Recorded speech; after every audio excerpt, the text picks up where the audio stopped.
Banjir bandang melanda Desa Ngadol, Batang Toru, Tapanuli Selatan hingga menewaskan dua warga setempat pada Selasa 25 November. Banjir bandang ini menghantam tiga desa sekaligus yakni Aik Ngadol, Garoga, dan Huta Godang akibat meluapnya Sungai Garoga. Desa Huta Godang menjadi wilayah yang paling parah terdampak, sementara ratusan warga Aik Ngadol terpaksa mengungsi ke wilayah Desa Batuhula.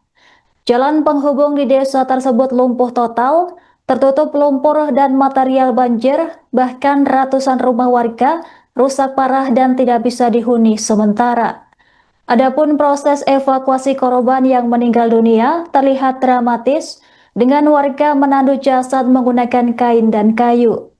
Jasad korban kemudian dinaikkan ke mobil untuk dibawa ke lokasi evakuasi lebih lanjut.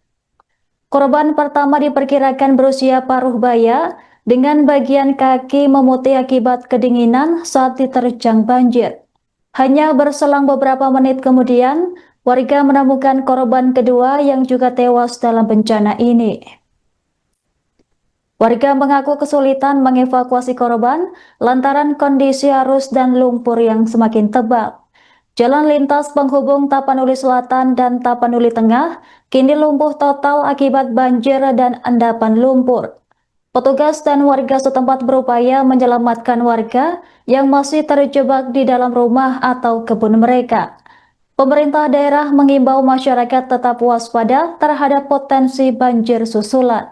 Evakuasi difokuskan pada penyelamatan warga serta pendataan korban dan kerusakan.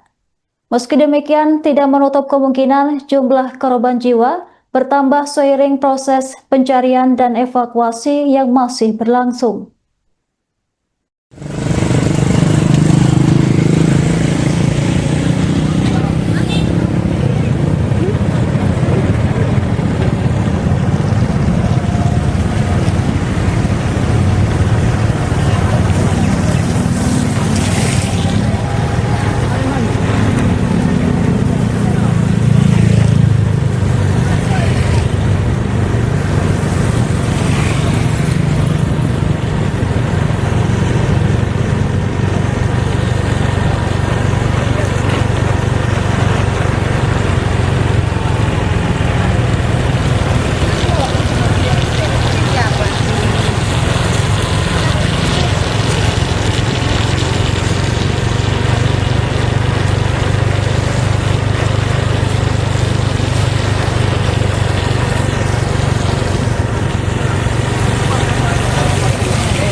Longsor melanda Dusun 1 Desa Maradame, Kecamatan Sitahuis, Tapanuli Tengah menewaskan seorang ibu dan 3 anaknya pada Selasa 25 November 2025. Suami korban, Poliman Lumbang Tobing, sedang bekerja sebagai sopir angkutan di luar kota dan segera pulang setelah mendapatkan kabar tragis ini.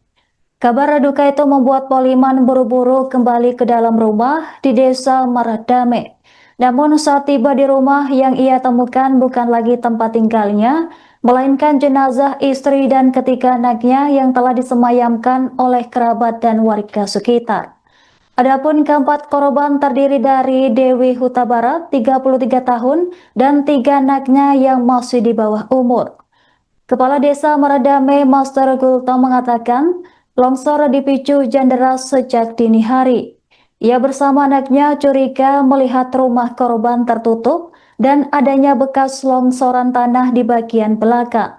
Setelah pintu rumah terkunci, mereka bersama warga mendobraknya secara bersama. Di dalam rumah, sebuah kamar sudah tertimpa material longsor sehingga menimbulkan korban jiwa. Aibda Rindu Huta Barat tiba di lokasi bersama warga sekitar untuk mengevakuasi jenazah korban. Proses evakuasi menemukan keempat korban meninggal dunia akibat tertimbun longsor. Jenazah kemudian disemayamkan di rumah keluarga di Dusun 1 Desa Maradame. Pihak kepolisian dan pemerintah daerah meminta warga kawasan rawan bencana untuk tetap waspada. Longsor ini merupakan salah satu rangkaian bencana yang melanda Tapanuli Tengah dalam waktu 24 jam terakhir. Hujan deras menyebabkan sungai meluap dan tebing rapuh di berbagai desa di daerah tersebut. Adapun akses ke sejumlah wilayah lereng pun sempat terputus sementara. Masyarakat diimbau selalu memantau kondisi cuaca dan bahaya longsor. Pemerintah setempat menyiagakan tim tanggap darurat untuk menanggulangi korban dan kerusakan yang terjadi.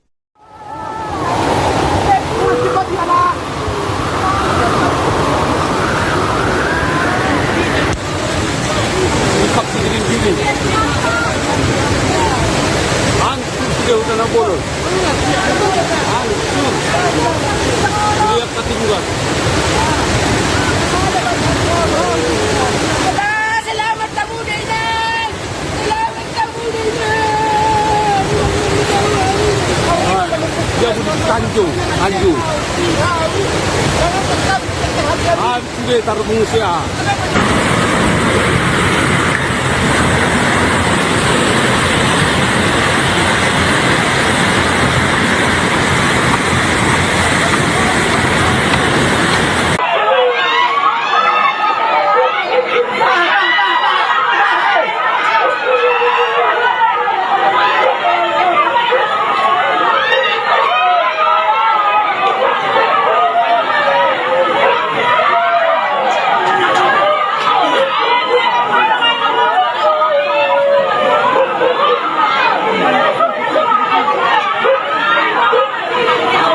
Download Tribun X sekarang, menghadirkan lokal menjadi Indonesia.